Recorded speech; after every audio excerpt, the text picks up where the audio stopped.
Tupisong Moiwang, Nakayukichis, Huaycuna, Panaykuna, kay México, Yachtamanta, Nojaja, Ancha, Kusita, Hankunao, Kashani, kay Hatong Kunyunakuy, Kashayo.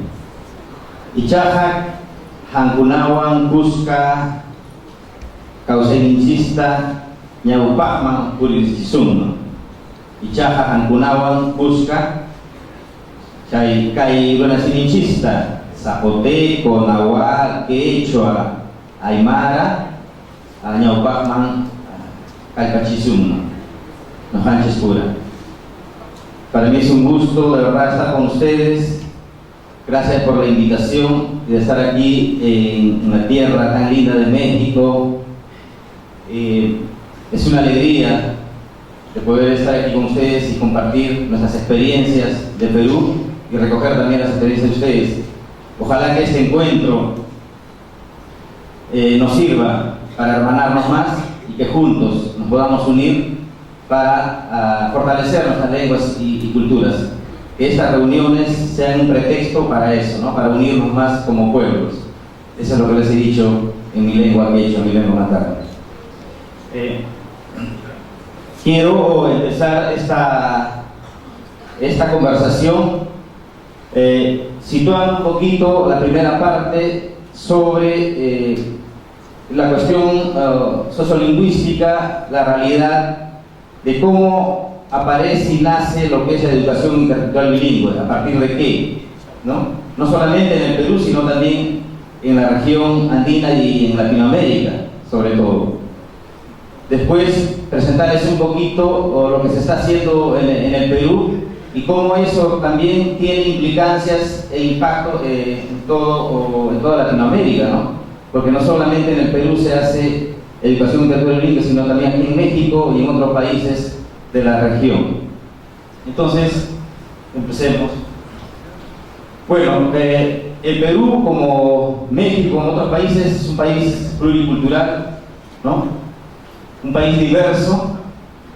Hay aproximadamente un poco más de 4 millones de personas que son indígenas, 83% de quechuas, 11% de aymaras, 6% que corresponde a pueblos o lenguas de la Amazonía, ¿no? Más de 1 millón de niños y niñas adolescentes son indígenas en edad escolar, ¿no? Es decir, que hay la necesidad de una educación intercultural bilingüe para esa población. Tenemos 47 lenguas, en la última información, los últimos datos que se ha hecho desde el Ministerio de Educación, hay 47 lenguas, 43 lenguas amazónicas y 4 lenguas andinas. Las lenguas andinas son el quechua y el aymara, ¿no? Generalmente se conoce el quechua, pero también está el aymara, está el jajaru, que es una lengua ya en proceso de extinción que tiene menos de 1000 hablantes, y está el cauqui, que tiene 4 o 5 hablantes, que está también en proceso ya de extinción y de desaparición, ¿no? Son las 4 lenguas andinas. Hay una población rural de más de 6 millones, que representa el 24% de la población total, y también hay población afroperuana, ¿no? No solamente andinos, amazónicos, sino también población afroperuana. Pasamos, Juan. Ahora, ¿de qué diagnóstico partimos? ¿Cuál es un poco la realidad, la visión que tenemos, no solamente en el Perú, sino también en los otros países de Latinoamérica?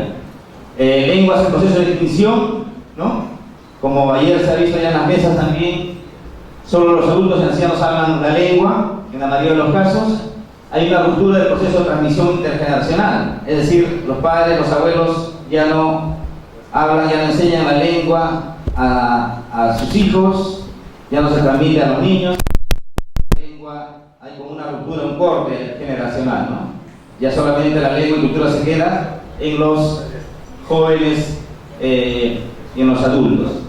También hay actitudes contrarias a las lenguas y cultura y la pérdida de identidad cultural y lingüística.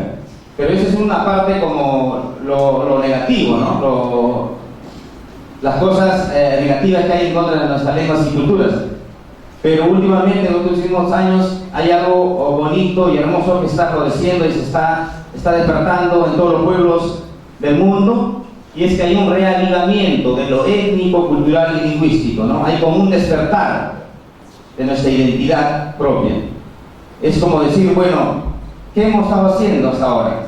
Hemos estado dejando que mueran nuestra lengua y nuestras culturas, pues ahora fortalezcamos nuestra lengua y nuestras culturas y hagamos una educación pertinente para recuperar, revitalizar nuestras lenguas y nuestras culturas. Desde hace muchos años se consideró a esa diversidad de hablas, de lenguas, de culturas, de conocimientos y saberes, como un problema, ¿no? Es decir, la diversidad como problema. Pero si nos damos cuenta y reflexionamos un poco, nuestra diversidad no es un problema, ¿no? Al contrario, es una riqueza que tenemos que seguir fortaleciendo.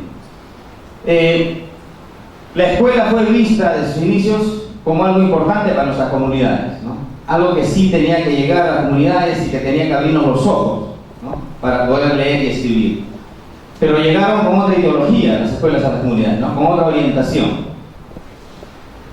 Con una orientación más castellanizante, homogeneizante, de uniformización, ¿no? Es decir, una sola cultura, la castellana, la de prestigio, la que tiene que imponerse y la que tiene que fomentarse, implantarse en las comunidades. Esa fue un poco la orientación de la escuela, considerando a la diversidad como algo menos, que no vale mucho, y como problema sobre todo, ¿no? Bueno, actualmente la situación actual es diferente, ¿no? Porque los países ya vienen reconociendo el carácter diverso, multicultural, plurilingüe de nuestros pueblos. Entonces ahí hay un avance fuerte para fortalecer nuestras lenguas, ¿no? Lo otro tiene que ver con la parte normativa también de nuestros países, ¿no? Las constituciones de nuestros países están considerando el carácter plurilingüe y multiétnico de nuestros pueblos. Hay normativa nacional e internacional que está a favor de nuestras lenguas y culturas, y eso es importante, ¿no? Tenemos a Bolivia, Brasil, Colombia, Ecuador, Guatemala, México, Nicaragua, Paraguay, Perú, Venezuela, ¿no? Y otros países donde está fuerte este carácter normativo en favor de nuestros pueblos indígenas y de nuestras lenguas. Este es un nuevo escenario entonces, ¿no? Este es un nuevo escenario porque antes no era así. Hay un nuevo escenario favorable para la implementación de una educación intercultural y bilingüe, ¿no? Y entonces estamos entrando a una nueva etapa donde nuestras lenguas y culturas se ponen un poco a la par de las lenguas de prestigio, y también las organizaciones indígenas, estudiantes como ustedes, docentes que están haciendo educación y que están inmersos en estos procesos, pues estamos reflexionando juntos y nos estamos dando cuenta de que podemos hacer algo, ¿no? Podemos poner un granito de arena para fortalecer nuestras lenguas y culturas impulsar una educación distinta a la que hubo antes, ¿no? En favor de nuestros pueblos y de nuestras lenguas. Una partecita, ahí nomás. Tony, por favor. La realidad un poco de las lenguas en Latinoamérica, hay un poco medio de 450 idiomas, ¿no es cierto?, en toda Latinoamérica, de lenguas indígenas y con todas sus variantes dialectales, ¿no? Una lengua puede tener varios dialectos, y todo eso implica también una complejidad en nuestras lenguas y culturas y cosmovisiones también distintas, con características particulares para cada pueblo, ¿no?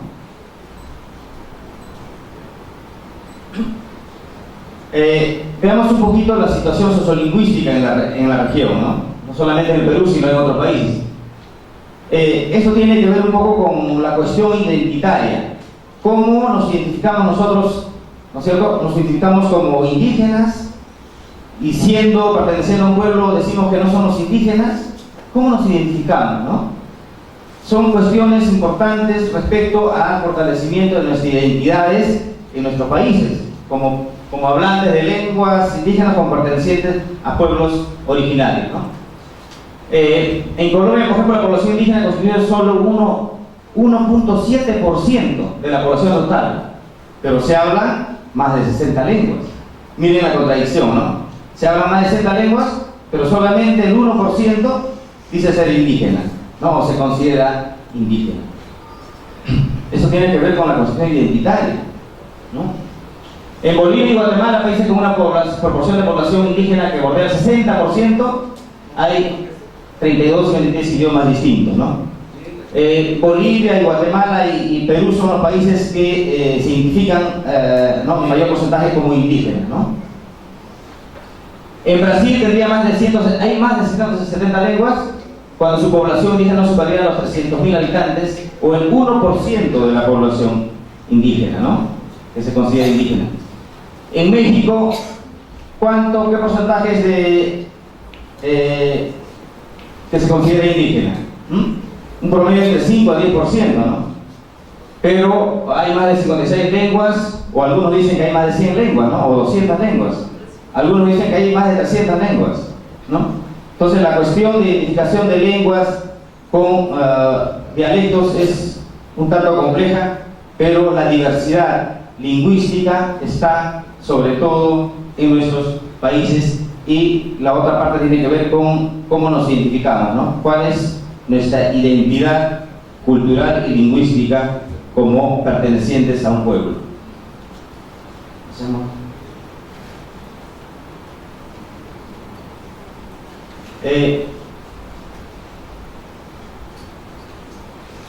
Pareciera que en el Perú o en otros países, por ejemplo, con muchas lenguas, con muchas culturas, diríamos que son lenguas vitales, ¿no es cierto?, con una vitalidad muy fuerte.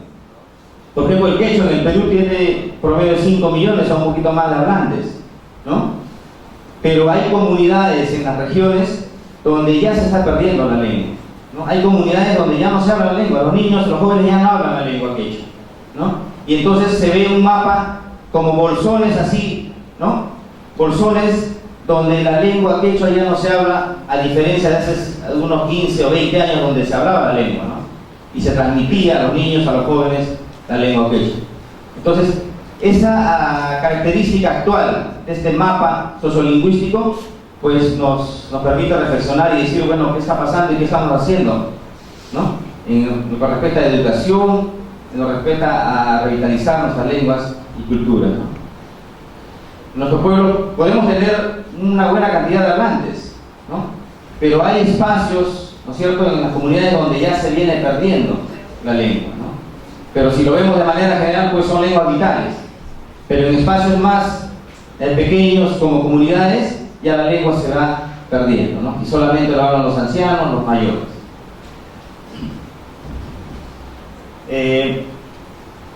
Algunos ejemplos, por ejemplo, en la Amazonía de Perú, que tiene más de 40 lenguas, el Tauchiro, una lengua amazónica, tiene un promedio de 3-4 hablantes, ya mayores, ancianos. Y la lengua Iquito, que está ahora en proceso de documentación, o un conjunto de investigadores, tiene un promedio de 20 hablantes, ¿no? Entonces, son lenguas que están en proceso ya de desaparición, prácticamente, y con ello un conjunto de conocimientos de nuestra cultura, ¿no? Frente a esto, ¿qué nos toca hacer? ¿Qué hacemos? ¿Qué debemos hacer? ¿No? ¿Nos quedamos así, quietos, tranquilitos, pensativos, o hacemos algo? ¿No? ¿Qué rol nos corresponde a nosotros también como parte de estos pueblos, ¿no? De no tomarse las medidas pertinentes, la pérdida de estos idiomas llevaría a una consecuente pérdida de saberes y conocimientos, ¿cierto?, milenarios. Y sabemos también que en estos momentos la humanidad atraviesa, ¿no es cierto?, un momento crítico respecto a la relación de el hombre con la naturaleza, ¿no?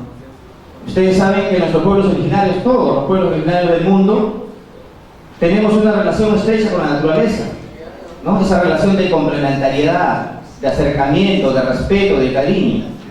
Nosotros nuestros pueblos nunca han estado separados del contexto, ¿no?, de la naturaleza, de su río, de su bosque, de sus piedras, de todo lo que nos rodea. Siempre ha habido esta convivencia, este acercamiento, ese respeto, ese cariño. Esa relación de acercamiento, de respeto y cariño entre el hombre y la naturaleza lo estamos perdiendo, ¿no es cierto? Y nos estamos dedicando a explotarlo, a desaparecer nuestros bosques, nuestros ríos, y esa relación entonces de acercamiento, de cariño y de respeto, pues está causando mucho problema, ¿no?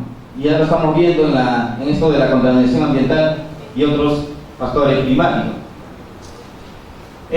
Sabemos que cuando muere una lengua, ¿cierto?, no solamente muere la lengua y desaparece la lengua, sino desaparece un conjunto de conocimientos, ¿no?, un conjunto de saberes, de tecnología, de ciencia, que se ha venido transmitiendo de generación en generación. Creo que sobre ese tema hay que reflexionar más, ¿no? No es que solamente desaparece una lengua y ya, ¿no?, desapareció la lengua, sino que con ello desaparece un conjunto de conocimientos, de saberes, de tecnología, de ciencia que han hecho nuestros pueblos, ¿no?, y que han venido transmitiendo de generación en generación.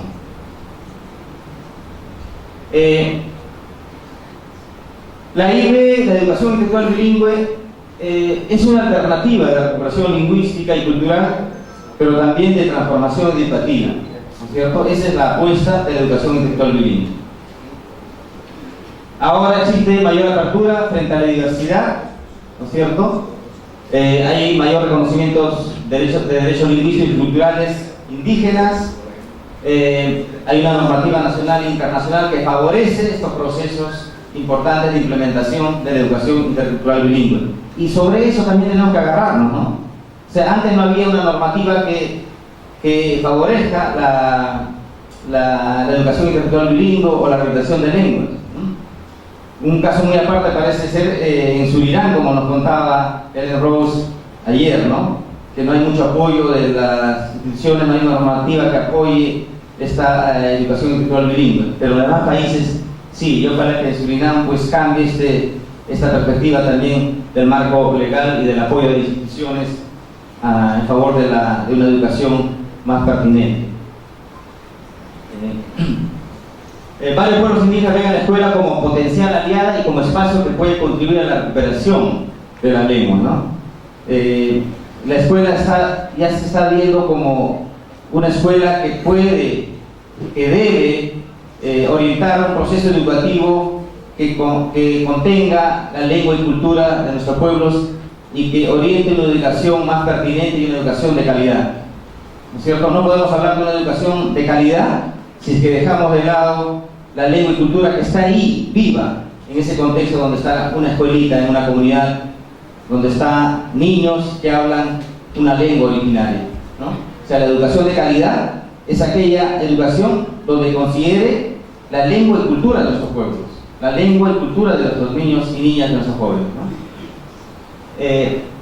En el Perú, por ejemplo, hay pueblos que están reclamando, están pidiendo que se haga una educación, que el Ministerio de Educación intervenga con una educación distinta a la que se vino dando desde hace muchos años, ¿no? Una educación monolingüe, monocultural, contraria a las demandas y necesidades de los pueblos. Entonces, el caso del pueblo Caquinte, que recientemente se ha consensuado su alfabeto, el pueblo quichua de la Amazonía, porque hay una parte del pueblo quichua de la Amazonía, una variante distinta a los quechuas sureños, el pueblo Bajún, Yanesha, Yine, entre otros pueblos que están reclamando y demandando una educación distinta, considerando la lengua y cultura de su pueblo, ¿no?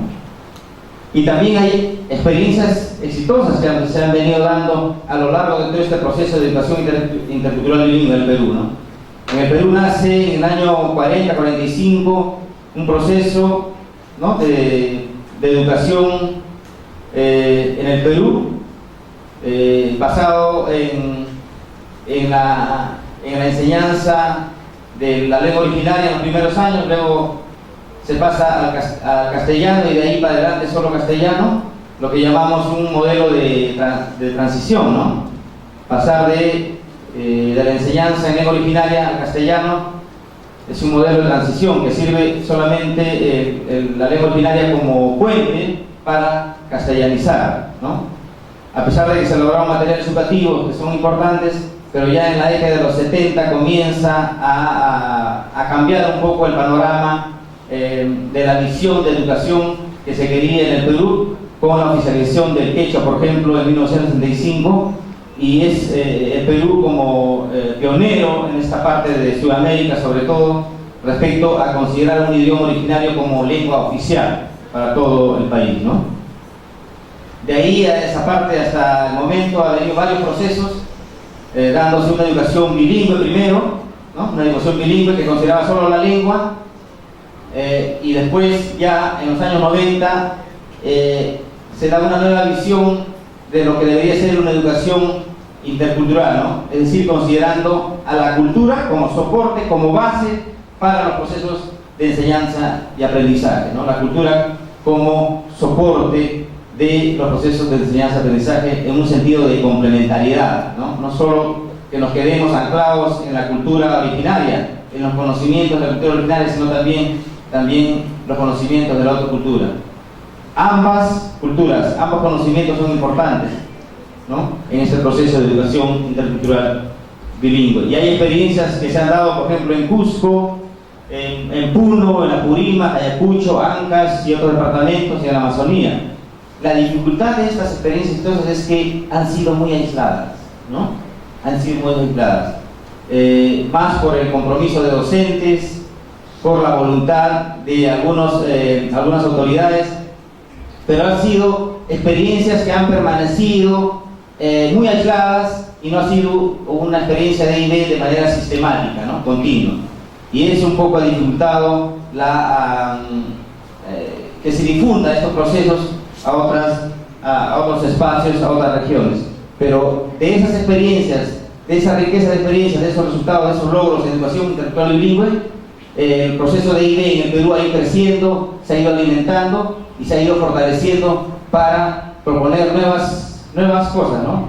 Porque la I+D no hay que considerar la educación bilingüe, no hay que considerarla como un modelo o como una copia que hay que replicar para todos los contextos, ¿no?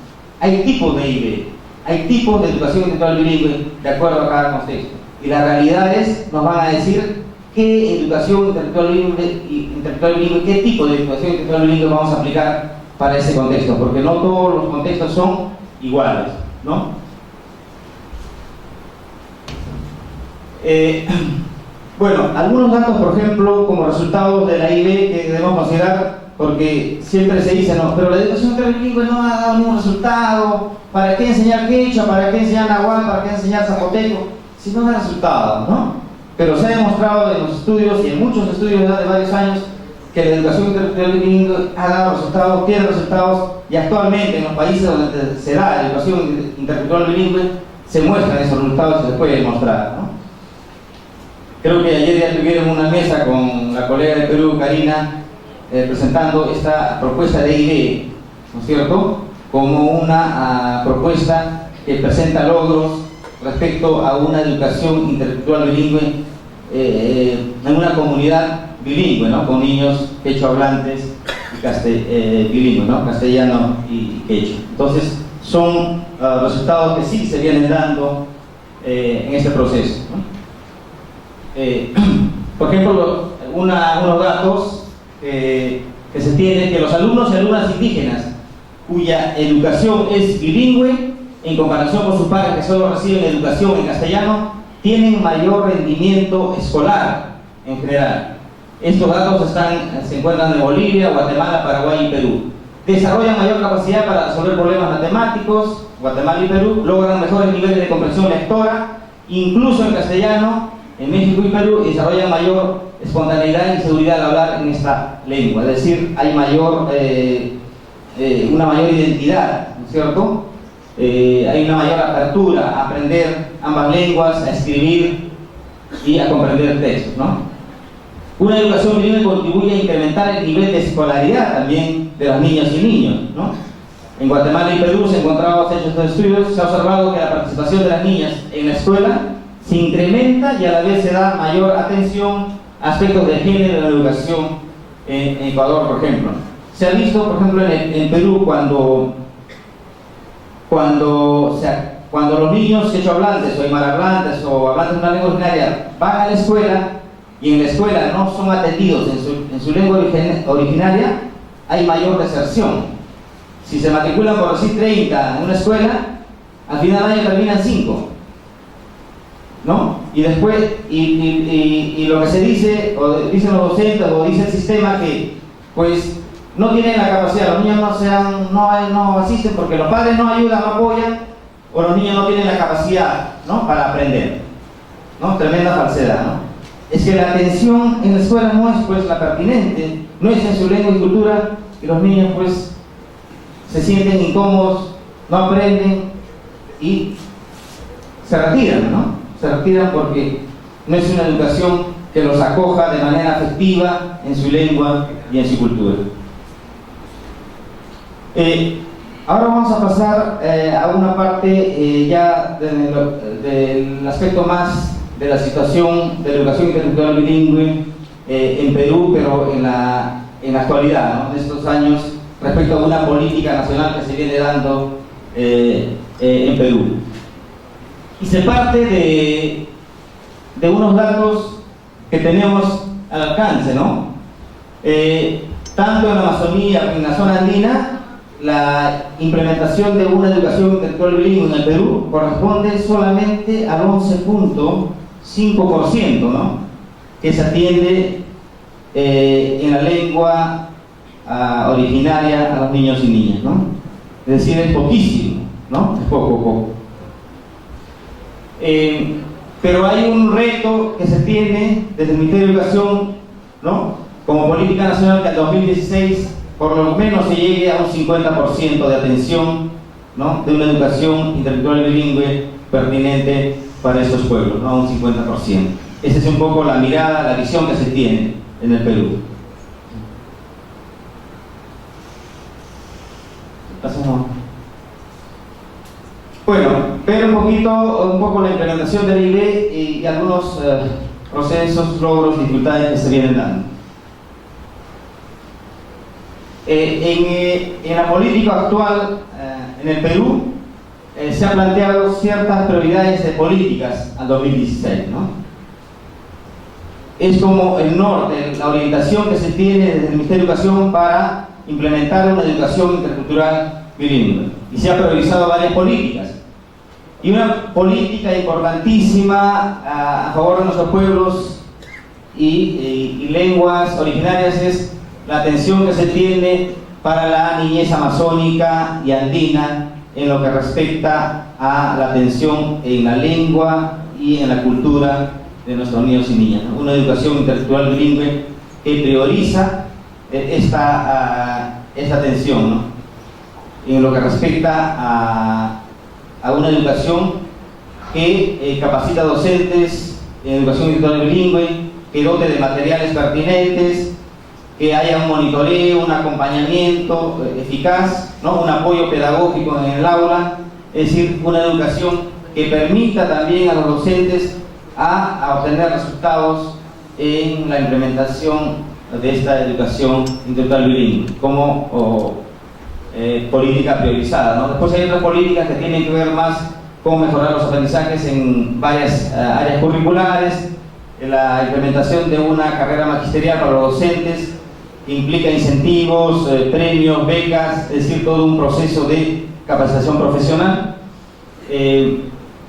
una gestión descentralizada y eficaz basada en resultados, que tiene que ver con la descentralización y la autonomía de las instancias regionales, y también un apoyo a la educación superior, ¿no? En esta parte de la educación superior se está impulsando que los docentes también puedan hacer diplomados, puedan especializarse en lo que es educación intercultural bilingüe, porque hay un vacío también, una necesidad que se tiene en el Perú, es que no contamos con docentes especializados en educación intercultural bilingüe, ¿no? Hay esa demanda y hay que preparar también docentes en este aspecto.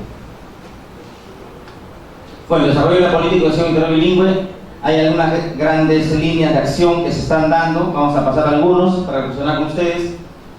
Hay una construcción participativa del plan estratégico de IB, ¿no? O sea, como política se está encaminando un plan estratégico de elaborar un plan que oriente los procesos de educación intercultural bilingüe, pero no solo desde el Ministerio de Educación, sino también con las regiones, ¿no?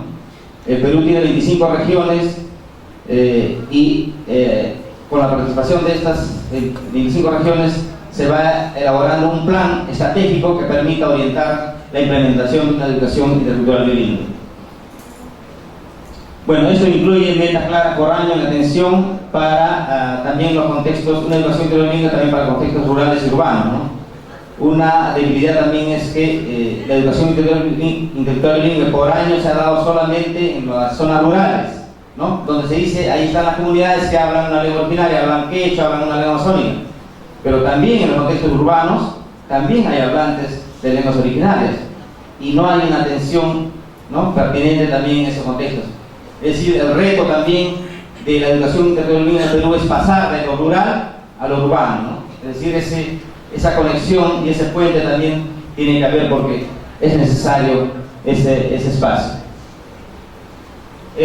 Antes no se tenía una información que permita implementar una educación intercultural bilingüe en las regiones, ¿no? No se tenía el número de docentes que hablan una lengua originaria, no se sabía qué instituciones educativas en las zonas alejadas de las comunidades deberían ser instituciones que se implemente una educación intercultural bilingüe, ¿no? No se tenía esa información, ahora se tiene ya esa información y hay más de 19.000 instituciones educativas a nivel nacional que tienen las características para implementar una educación intercultural bilingüe, ¿no? También se está recogiendo información de docentes que hacen educación intercultural bilingüe, que implementan en sus aulas, en sus instituciones, educación intercultural bilingüe, para tener una data que nos permita recoger esa información, visitar esas escuelas, que esas propuestas educativas puedan tener un impacto, se puedan difundir y puedan conocer también otros docentes con estas características para hacer una educación intercultural bilingüe. Formación inicial y el servicio de docentes IB. Hay un apoyo a la construcción de propuestas curriculares en las regiones. Se ha elaborado una propuesta curricular de IB para los pedagógicos que forman docentes, ¿no? Y ya se está trabajando con un promedio de 20 institutos pedagógicos que forman docentes con un currículo de IB, ¿no? Es decir, esos docentes que están matriculados ahora en los institutos pedagógicos van a salir cuando egresen, van a estar en la capacidad de poder ya trabajar en instituciones educativas bilingües para implementar la educación, ¿no?, en lenguas originarias, una educación intercultural. También hay un apoyo a las propuestas regionales, ¿no?, las propuestas de currículos regionales, que es un poco el soporte que tiene una educación descentralizada, ¿no? No solo que venga del Ministerio de Educación, sino también que se recoja las características propias de las regiones, ¿no? Hay una propuesta pedagógica que ya ha salido del Ministerio de Educación, una propuesta pedagógica de IB, ¿no?, que se ha elaborado a partir de las experiencias y prácticas de educación intercultural bilingüe, las experiencias exitosas, considera el enfoque intercultural en todas las áreas curriculares, el tratamiento de lenguas para la enseñanza-aprendizaje de una lengua materna y una segunda lengua.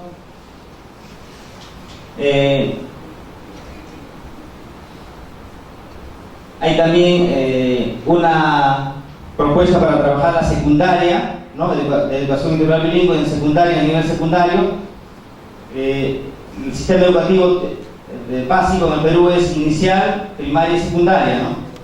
Inicial y primaria se trabaja educación intercultural bilingüe, pero la secundaria es donde no se da esta educación interbilingüe y se quiere ya entrar con fuerza para el trabajo en el nivel secundario, ¿no? Con los jóvenes.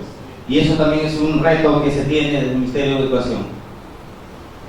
Actualmente se trabaja en el Perú con 73 redes. Esta política nacional ha focalizado 73 redes a nivel nacional. ¿Qué son las redes? Las redes son un conjunto de instituciones, ¿no es cierto?, que se agrupan de acuerdo a su espacio, cercanía y afinidad, características propias, y se trabaja en esas redes, ¿no?, en las redes educativas a nivel nacional. Y en esas redes es donde se dota de materiales educativos, capacitación docente, se hace un seguimiento, monitoreo y apoyo pedagógico en las aulas, ¿no? Hay también lo que es la parte de normalización de las lenguas, que se está trabajando los alfabetos para que pasen a la escritura y a la elaboración de materiales educativos en aquellas lenguas donde todavía no tienen alfabetos consensuados, ¿no? Hay una ley de implementación una ley de lenguas que favorece este trabajo de recuperación, de revitalización de las lenguas originarias, y se ha elaborado recientemente el mapa lingüístico, ¿no?, con un registro de lenguas. Antes se decía que había 47 lenguas, algunas instituciones decían 67, 70 lenguas, pero ahora desde el Ministerio de Educación se ha hecho como un mapeo, ¿no?, una revisión bibliográfica de todas las investigaciones, y se ha determinado que hay 47 lenguas, ¿no?, la que les he mencionado, 43 lenguas amazónicas y 4 lenguas andinas. Y esa información es importante porque eso se va a mandar a las regiones, y para que las regiones vean cuál es la información lingüística y cultural que tienen para la implementación de una educación pertinente en sus zonas, en su región. Bueno, los materiales que se elaboran se hacen con equipos regionales, ¿no? No es el Ministerio de Educación que hace los materiales, sino que participan las regiones con los equipos de elaboración de materiales que se han conformado con docentes que hablan la lengua, y se les capacita y se les orienta para que elaboren materiales educativos con orientación del Ministerio de Educación, ¿no? Participan también ahí sabios, ¿no?, sabios y sabias, participan autoridades, participan conjuntos de personas que pueden aportar en la elaboración de materiales educativos, ¿no? Eso creo que es un aspecto importante en lo que respecta a la construcción de materiales pertinentes en la lengua y cultura. Bueno, algunas dificultades y retos que ya lo he venido diciendo también. No hay todavía un trabajo sistemático de IB en las regiones como quisiéramos, ¿no? Hay experiencias así muy sueltas, muy aisladas, pero que en esta nueva propuesta ya se está encaminando una educación más sistemática, ¿no?, una educación intercultural más sistemática. Ya hay un acercamiento más entre docentes de diferentes regiones para ver cómo es que se orienta una educación pertinente. Es necesario un mayor compromiso de las autoridades también de las regiones, ¿no? Esa es también la dificultad. No sé cómo está aquí en México, pero cuesta mucho que las autoridades de las regiones se comprometan e impulsen y encaminen una educación pertinente para las regiones, para su pueblo, ¿no? Se necesita seguir trabajando en la afirmación y empoderamiento de la IB. Eso es lo que les dije ayer en la mesa. Un aspecto importantísimo para el trabajo de IB es que el docente esté empoderado, que afirme su identidad, su cultura, porque en la medida que se haga ese proceso es que podamos garantizar un proceso mayor de implementación de la educación intercultural bilingüe. Si al docente se le da materiales, se le capacita, se le lleva, se le hace diplomado, se le da maestrías, puede tener todos esos beneficios, pero si el docente no está afirmado en su lengua y su cultura y no tiene identidad y un compromiso, va a ser difícil que eso lo aplique en el aula. Entonces hay que trabajar bastante en la sensibilización, en la afirmación cultural y la identidad. El docente que esté identificado y está afirmado en su cultura, a pesar de que no tenga apoyo del Ministerio de Educación, de las instancias gubernativas, es decir, va a hacer educación bilingüe, va a tratar de hacer, va a tratar de trabajar en su aula, ¿no? Eso tiene que ver con la identidad, con el compromiso. Y eso falta trabajar todavía un poco. Necesitamos un mayor apoyo pedagógico en las aulas. El monitoreo a veces no es continuo, no hay un apoyo pedagógico continuo y es un poco dificultad también que se haga un seguimiento adecuado a los docentes. Es necesario que los procesos de revitalización lingüística no se queden en lo que es la escritura. Los procesos de revitalización lingüística tienen que permitir el desarrollo de la oralidad. Si solo nos quedamos en la escritura, va a ser poquísimo lo que hagamos para la revitalización de las lenguas. Lo importante y el complemento es el desarrollo de la oralidad. El desarrollo de la oralidad. Eso sí tenemos que tratar de fortalecer en el proceso de educación integral bilingüe, en el proceso de revitalización lingüística propiamente, ¿no? Y tratar de ver cómo implementamos nidos lingüísticos, ¿no? Hay comunidades donde se ha partido de la lengua. Entonces, los nidos lingüísticos van a permitir que se desarrolle, que aflore un poco la identidad y los abuelos, los padres puedan hablar en su lengua a sus niños, se pueda un poco transmitir los conocimientos y valores en la lengua y cultura a los más jóvenes. Entonces, para que se reavive esto de la transmisión internacional. Los nidos lingüísticos son importantísimos y hay que ir pensando cómo se puede implementar, cómo se puede ir creando esos nidos lingüísticos, tal como ha pasado en Nueva Zelanda con la lengua maorí, o aquí también en Oaxaca, donde hay experiencias de nidos lingüísticos que se han hecho en varias comunidades, ¿no? Y en otros países. Entonces, eso es importante para la revitalización de las lenguas, los nidos lingüísticos que permiten el desarrollo de la oralidad y no solo la escritura. Fortalecer la educación intelectual bilingüe en relación a no desvincular la parte de la escuela con la comunidad. Una gestión intercultural tiene que estar conectada a escuela y comunidad, no puede estar alejado. La escuela no puede ser más la que oriente, la que diga yo sé, ¿no es cierto? El docente es como el dueño de todo, pero está en un contexto cultural, un contexto lingüístico distinto que tiene que aprender, que tiene que socializar, que tiene que insertarse en esa comunidad. La escuela no puede estar más alejada de la comunidad, de su contexto. La escuela tiene que estar conectada con la comunidad. La escuela tiene que adecuarse a su contexto, a la realidad sociocultural de su comunidad. Y entonces tiene que haber un trabajo un poco más cercano con la comunidad, con los sabios, con las autoridades, con los padres de familia, ¿no? Para hacer una gestión intercultural más pertinente.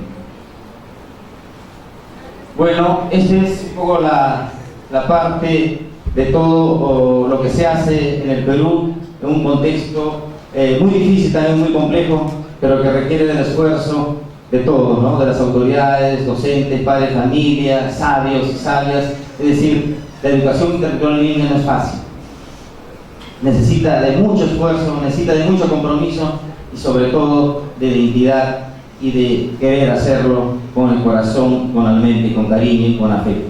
Eso es la educación intelectual bilingüe. La educación intelectual bilingüe no es algo que se puede hacer por dinero o por un bien que vas a recibir después. La educación intelectual bilingüe y la revitalización de lenguas requiere un compromiso, un esfuerzo mayor para el bien de nuestro pueblo y nuestras lenguas. Ojalá que podamos hacerlo eso juntos, ¿no? Desde donde estemos. Muchas gracias.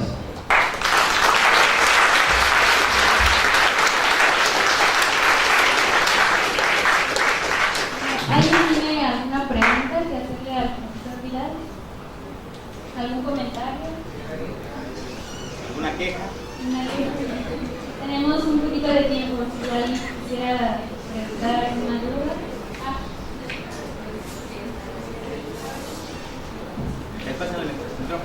Buenos días, mi nombre es Fernando Sánchez Gómez, soy de Chiapas, hablando de Lenguas y tal. Tengo una pregunta: ¿qué nivel de estudios tiene el maestro para poder ser maestro? Bien, bueno, en la formación inicial de maestros hay pedagógicos y universidades, ¿no? Entonces, los maestros egresan de un pedagógico o de una universidad, ¿no? Estudian pedagogía y con ese bachillerato, con ese nivel de licenciatura van a las escuelas. Lo que pasa es que algunos pedagogos de universidades no, la carrera es general, ¿no es cierto?, de pedagogía, y no se prepara a los docentes, por ejemplo, para contextos bilingües, ¿no? Y entonces los docentes, cuando egresan y llegan a comunidades, se encuentran con una realidad distinta, y es poco lo que los saberes que han recibido en pedagógico en la universidad que les pueda ayudar para el trabajo pedagógico en las aulas, ¿no?, con esos contextos bilingües. ¿Y es el nivel de ahora? ¿Lo tenían hace como 30, 40 años los maestros o ha ido modificándose? Bueno, eso ha sido casi de siempre, ¿no? Lo que se está haciendo ahora en las políticas actuales y de hace muchos años es que los docentes se capaciten, puedan recibir diplomados o especializaciones, ¿no? Especializaciones en educación intercultural bilingüe. También hay un proceso de capacitación o de fortalecimiento de capacidades en talleres, ¿no?, regionales, en talleres donde los docentes reciben temas propios de lo que es su trabajo en aula en contextos bilingües, ¿no? Y en ese proceso es el que los docentes se van fortaleciendo más para trabajar en las aulas bilingües. Le comento eso porque aquí en Chiapas, hace como 40, 50 años, los maestros tenían nada más sexto grado. Hace 30 tenían hasta el nivel secundaria, ahora tienen que tener la universidad. ¿Tú comentas? Por eso tenía esa pregunta. Sí, bueno, la realidad también ha sido esa, ¿no? En el Perú, hace muchos años también ingresaron a impartir, a enseñar en las aulas docentes con secundaria, ¿no? Sobre todo en la Amazonía. Hasta ahorita, en la Amazonía del Perú, hay docentes de aula que solamente tienen secundaria, ¿no?, la secundaria completa. Y ahora se está haciendo como especializaciones para que, o complementación para que los docentes puedan tener el nivel de docentes para enseñar estas aulas. Sí, la realidad es similar, amigo. Gracias. Gracias a ti. Me da la impresión de que, como todo sistema educativo, te dice, ten una alternativa. En México la estructura está la SEP, la Dirección General de Educación Indígena, y en los estados, pues las direcciones o departamentos de educación indígena. Pero te dice el sistema educativo, órale, ahí está, esa impresión me está dando esta propuesta. O sea, es adecuar algo a un trabajo, vamos, nacional, porque digo, se está soñando pues, aquí en Oaxaca con una propuesta, un planteamiento específico en el nivel de educación indígena.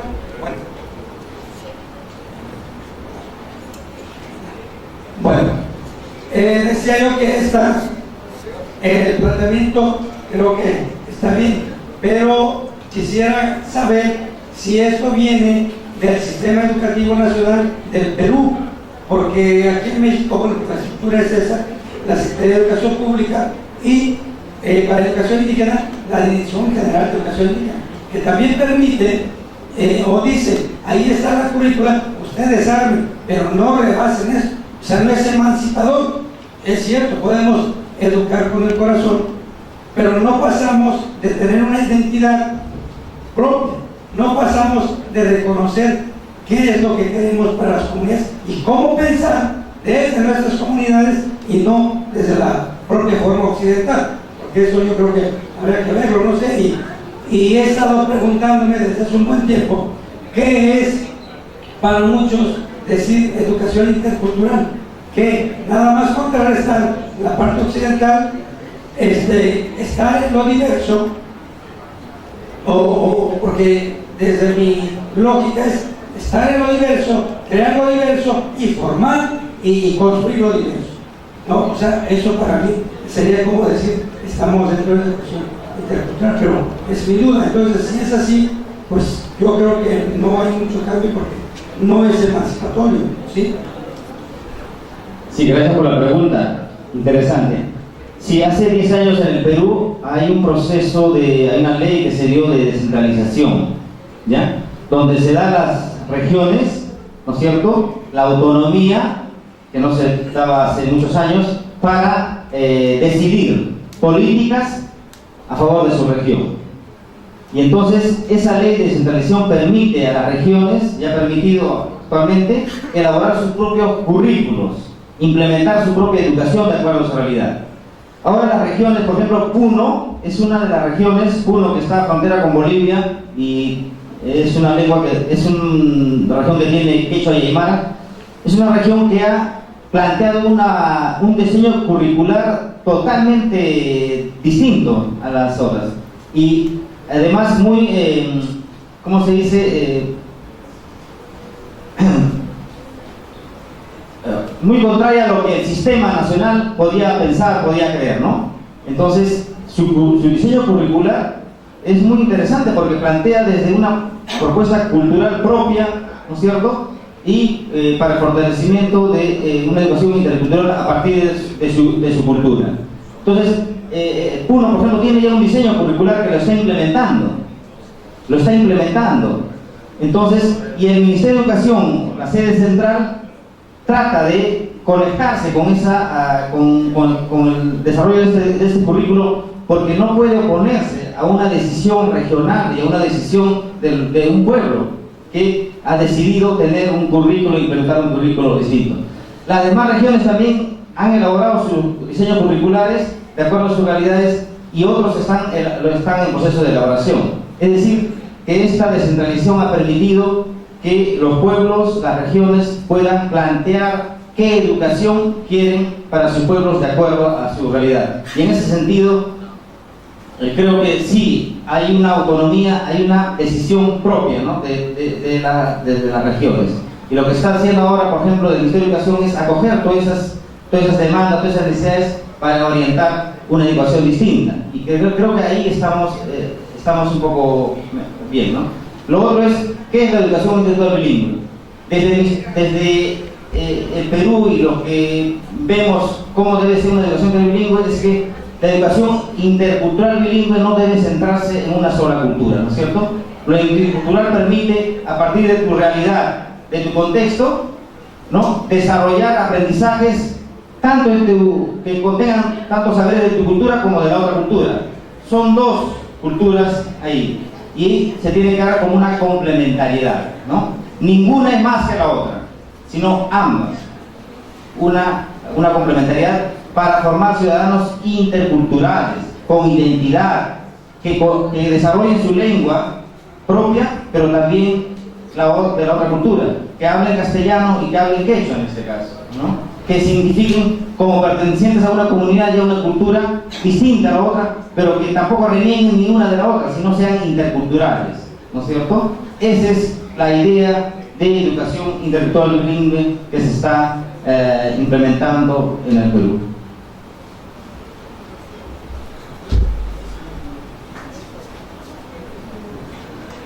Primeramente, Vidal, una gratitud plena de todos los que estamos acá presentes. Valoramos el gran esfuerzo que tú y otras gentes del Perú han hecho realidad con esa actitud revolucionaria en educación. Gracias.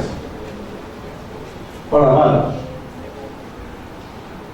Con gusto nosotros podemos decir de que en México también hemos trascendido, no con la misma velocidad con que nosotros quisiéramos.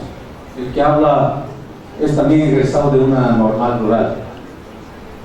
El profesor Franco Ruiz Martínez es egresado de una escuela normal urbana. Contrastando el perfil de uno y el otro, nos hemos dado cuenta de que en la realidad nacional, desde los años 72 para acá, cuando ya se dieron algunas reformas a nuestra Ley General de Derechos Lingüísticos de los Pueblos Indígenas, prácticamente esto se retomó desde sus inicios en aquella educación socialista de los años entre 1935 a 1945, cuando Lázaro Cárdenas creó muchas escuelas muy importantes, entre ellas la que tenemos aquí al lado, que es la Escuela Centro Escolar Juchitán, que hace unos días cumplió 75 años.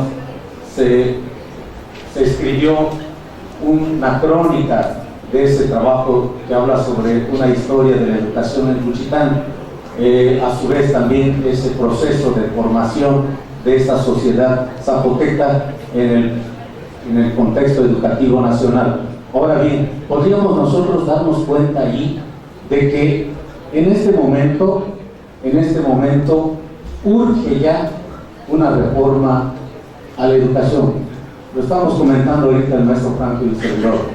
Él fue director de una escuela secundaria técnica, un servidor estuvo al frente de la dirección de la Universidad Pedagógica de Ixtepec, y nos dimos cuenta ya desde aquel entonces de que era necesario formar ya bachilleres con esa línea hacia la educación de formadores de docentes, tanto en el área de educación indígena como en el área de zonas rurales, bilingües, y zonas urbanas multiculturales, en términos de casi una ciudad con procesos de construcción social de una metrópoli. Podríamos considerar de que una de las ciudades que alcanzó ese rango aquí en el Istmo es Salina Cruz, donde los maestros allá pues se topaban con gentes que provenían en diferentes rumbos del país, porque es un puerto, porque después fue una refinería. Bueno, todo eso atrajo toda una serie de corrientes de gentes que venían de distintos lugares. El mismo Istmo de Tehuantepec es un lugar donde se ha arropado muchísima gente que ha provenido de todos los continentes del mundo. Bueno, y esto hace que precisamente exista esta apertura de buenos anfitriones aquí en Juchitán. Recalco pues de que vaya por ahí una buena intención de todos nosotros en que algún día podamos contar con un bachillerato de formador de docentes en todas estas áreas que se están vislumbrando. Pues dice por ahí Aristóteles, ¿verdad? La esperanza es el sueño de los hombres despiertos. Quede ahí a la reflexión.